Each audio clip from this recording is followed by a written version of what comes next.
Hey Waffle Gang, I do hope you are well. My name is Mark and today we're checking out some more r/I'm at a butthole. And if you love a Reddit story, why not consider hitting a like, subscribe, maybe that notification bell too, and let's dive straight into today's first story.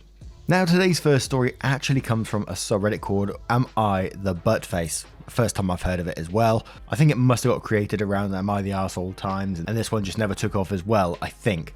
And it's titled, Would I be the buttface if I kept my father's money instead of giving it to his wife? And it comes with multiple updates, etc. After my parents got divorced, my dad started dating Betty.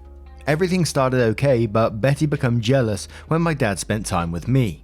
She was never abusive, just passive aggressive, and saved her worst comments for when he wasn't around. I learned I can't trust her, but I am polite to her. Betty has a son, Frank, who's very greedy. When she met my dad, Betty stopped giving him everything he wanted.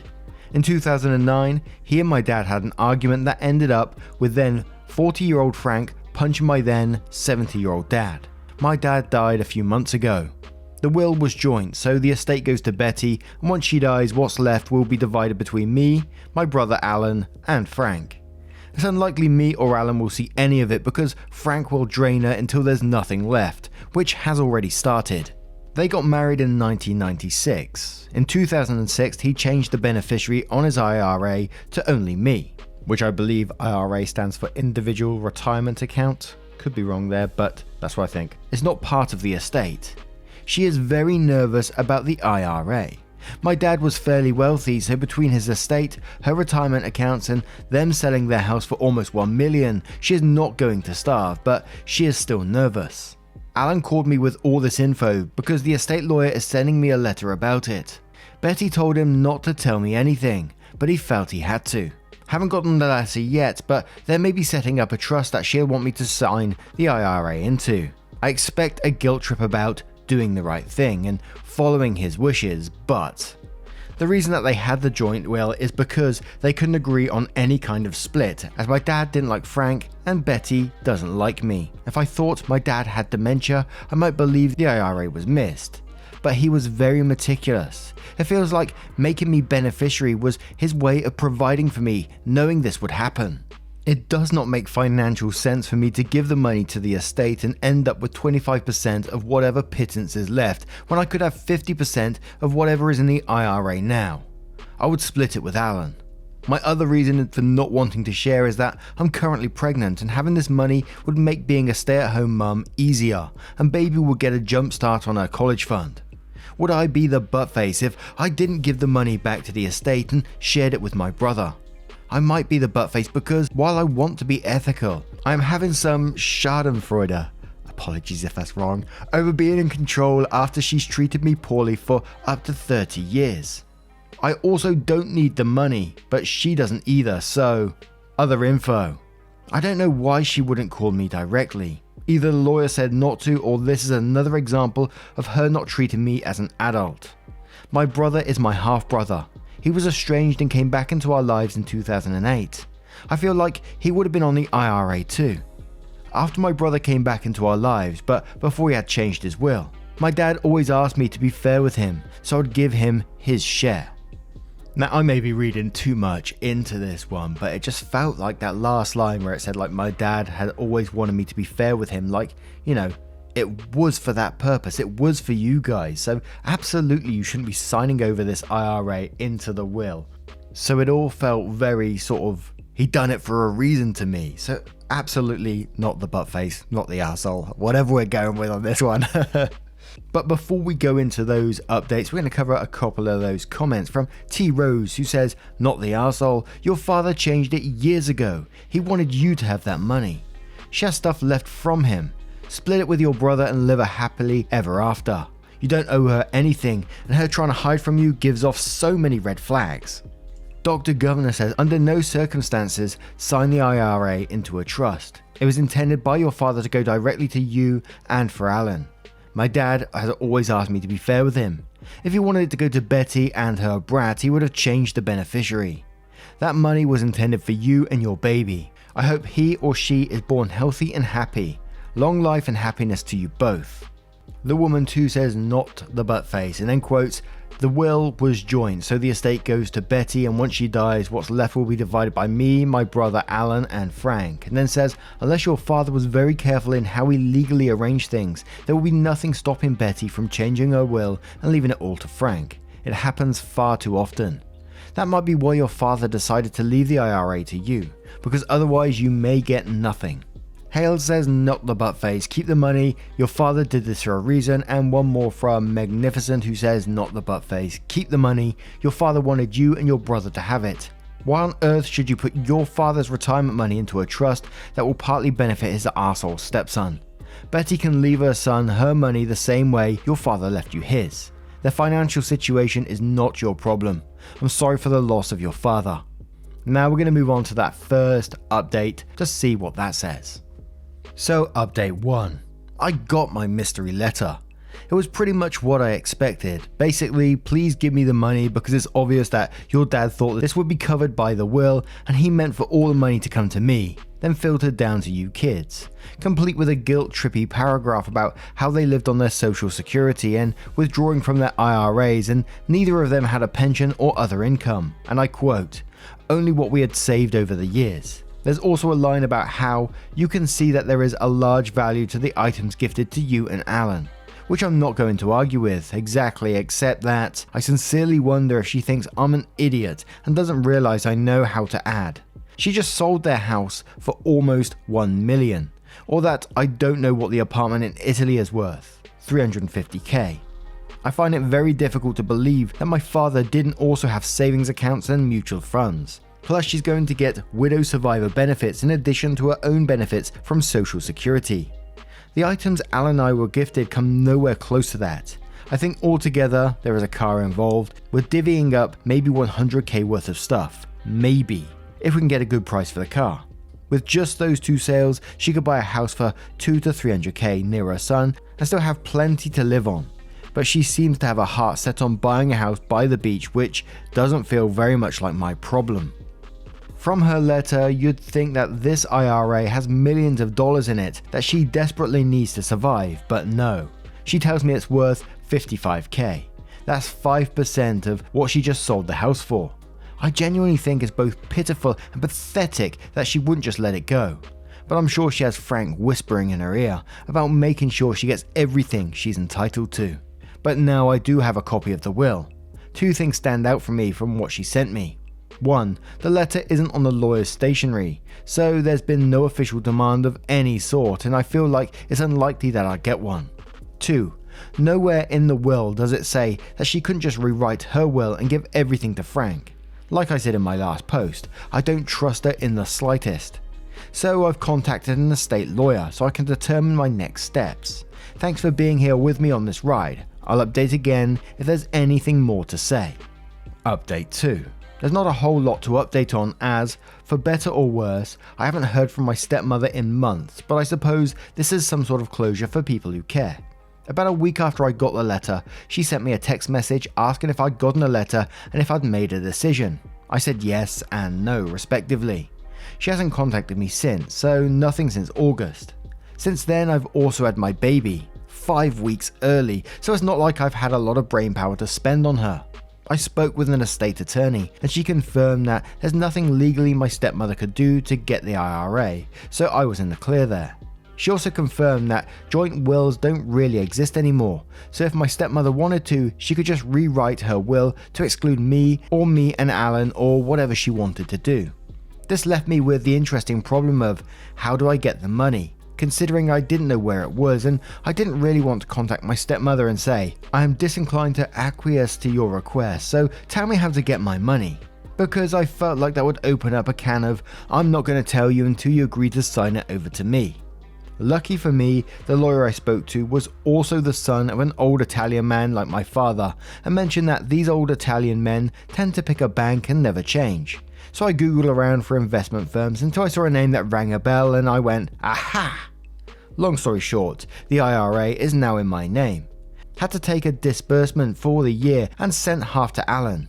My stepmother has moved a couple of times, so I don't know her address to send my response letter to, and like I said, she hasn't contacted me since August, so I'm considering my hands washed of it until she actually tries. So all's well that ends well for me. Alan, on the other hand, is still having to deal with her because of the estate. He's meeting with the estate lawyer tomorrow to get some questions answered, so I'll be interested in hearing what happens. One of the things she had mentioned to him is that she needs a car that my father left to Alan, and I appraised because if something, the estate, I'm guessing because there's no way the car is worth this much, is worth over 5 million, she says there are tax implications, which doesn't make sense to me, but if she's really dealing with a 5 million estate, it's super extra petty that she was coming after me for 55k. Update 3. I'm not sure if I'm making this post for me or for you guys, but at least this is a chronicle of the issue in case anyone asks me about it later. After my last update, there was silence for a while. Then my stepmother sent me a Christmas card with another letter inside it, but I'm sure that particular irony was lost on her. In it, she explained that she was going to use the money for health insurance payments, and once again acting like this money is what's keeping her from the brink of starvation. This letter, however, had a return address, so I did what any red-blooded millennial would do and Googled it. One visit to the county deed website later confirmed to me that she had bought a beach house. Well, it's not on the beach, it's in a beach town, being purposely vague here, for $745,000. She ended the letter by saying that she had talked to my cousin who told her that I saw the money as being able to continue my father's memory, and what she felt I could accept our books, photo albums, etc. because those are my father's memory. But she'd discard them if she didn't hear from me by the end of the year because it just proves I'm all about the money and nothing else.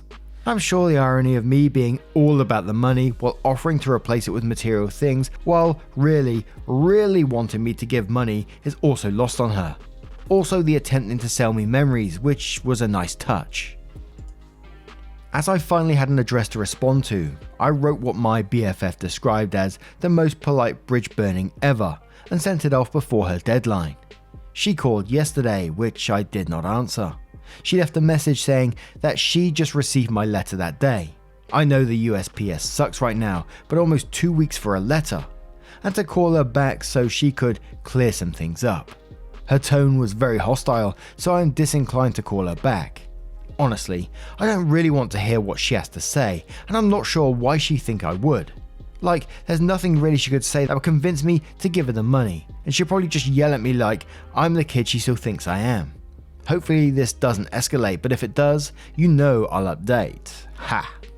What sort of baffles me in this one is, what OP was saying is they got that amount of money if that was true what they was reading, and she's bought a £700,000 house and she's chasing OP around for up to 100,000. It's crazy to me. And then trying to use all sorts of manipulation tactics to get your way by saying, you're going to throw away those memories like the photo albums and stuff like that. But it did also make me think about the father in this situation, and how the will was initially messed up so bad in the first place. And reaching out here and thinking about what we said in the very first comment about if the father purposely did leave the IRA in their name and not in the will because he wanted them to have the money, then he must have known what she was like, that they would be unlikely to see any of the will itself, so he needed additional money to give to them. Again, I'm reaching out here, absolutely, but that's just what I was thinking at the time. But what do you guys make of this one? Let me know your thoughts in the comments below, and we'll move on to another story. And our next story comes from Throwaway Party Girlfriend, who says, "Am I the arsehole for telling my girlfriend she ruined my night by insisting she comes along? My girlfriend and I, both 20 female, have been dating for a year. My girlfriend Jane and I have separate friend groups. Jane doesn't get along with my friends, yet insists she is brought along to our nights out and in. It's incredibly uncomfortable because while she's also a woman, these get-togethers are no partners allowed parties. Plus, she doesn't get along with anyone, so it's super awkward. I was invited out to one of their parties and Jane got upset that I'm going without her. I'll be gone from 10 AM Friday to afternoon on Saturday. She has no issue with both of us going, but without her, it's an issue. I said I'd leave later and try to get back earlier, but she wouldn't have it either. I ended up bringing her along and it was a nightmare. The mood was brought down and no one really had fun as all my friends seemed to be walking on eggshells around her. When we got back, she kept gloating about how much fun she had, but I felt the opposite. I said, well, I'm glad someone had fun. She got upset and asked what I meant. I explained that it was a friend's night in and she wasn't invited. She got super upset and pulled some crap about how it's toxic that I want to have a night out without her. She says that she's hurt that I, 1, didn't want her there, and 2, that I said she ruined the night. I just wanted to spend time with my friends, one-on-one. Am I the arsehole? Edit for clarification. Number 1, I mentioned Jane's gender because usually on posts like these, the no partner rule is because the partners are of the opposite sex, so it's a safe space for people to talk, guys' nights or girls' nights. I brought up that she's a woman because all of my friends have male partners, but it's still a no partners night despite the gender. 2, I am female, Jane is female, I am bi, Jane is lesbian. 3, all my friends are female. 4, the party was a birthday celebration, which is why it was over 2 days. They usually aren't that long. And we do have an update to this post, but we're going to start off with MM172 who asks some info saying, why are you dating someone who no one seems to like, you included? To which OP replies saying, I love my girlfriend, I'm just sick of her double standard. I'm not allowed to join her on her nights out with her friends. She could have chilled in our apartment like I do when she goes out. Miss Lolo Power says, not the arsehole, but it sounds like your girlfriend's a little controlling. It's also pretty red flaggy that your friends don't like her. This may be a relationship you may want to rethink. Barella Ball says you're the arsehole to your friends. If it's clear as you say that they don't enjoy it when your girlfriend tags along, then I'm surprised they haven't just stopped inviting you all together. Rectory of Wool says not the arsehole, knock this on the head. If she can't respect your boundaries and trust you, or is happy to sacrifice your happiness for the sake of her insecurities, it's not going to work long term. Bitwise Wahoo says not the arsehole, she's the toxic one. Won't let you have time to yourself, doesn't let you come along on her nights out. She sounds extremely selfish at best and straight up controlling at worst. Red flags. And just for something a little controversial, Stole the Morning says you're the arsehole. It's normal to want to get to know your partner's friends, especially if you see yourself as a long-term part of their life. I feel quite bad for Jane, who seems to think that your friends actually like her and you didn't correct that. It's not toxic to want to spend one-on-one time with your friends, but you do this for 2 days a week.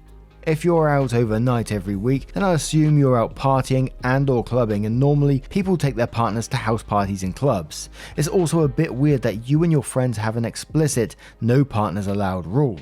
It seems to prevent your friend group from actually getting to know and liking partners on their own terms. She kept gloating about how much fun she had. The language you use makes it seem like you don't like your girlfriend. Gloating. Or maybe she was just expressing how much fun she had with you and your friends. You don't give any concrete examples of how she apparently ruined the night apart from just existing. Like your friends didn't even try to get along with her. You didn't say why the mood was brought down. This just seems like a post with missing reasons, and I feel like if we got this from Jane's point of view, it would reveal a lot. So now we're going to move on to that update to see what that says. So the majority vote was not the arsehole, with a few you're the arsehole votes sprinkled in. A lot of people were genuinely mad at me for being in that kind of relationship, which didn't make sense, but what can you do? Another thing I want to address, a lot of people kept saying no means no and stick with it when you say no.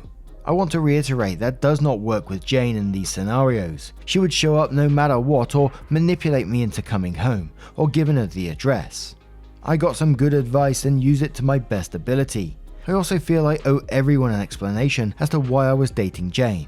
First, my parents were in a very toxic relationship all throughout my childhood. They despised each other but refused to divorce or even move out for the benefit of the kids. Clearly that didn't work. Second, Jane's behavior wasn't always so toxic, but once she started to act how my parents did to each other, my dumb brain associated that with love. I know now that is not the case, but Jane was my first real relationship. The first was a few months that ended with me being cheated on. I sat Jane down and explained that I feel sad by the double standard between her friends and mine. I expressed that I have no idea why she's so possessive and insists on coming to every party. Then she said something I was not prepared for. I can't trust that you won't go and fuck anyone whilst out because you are bisexual.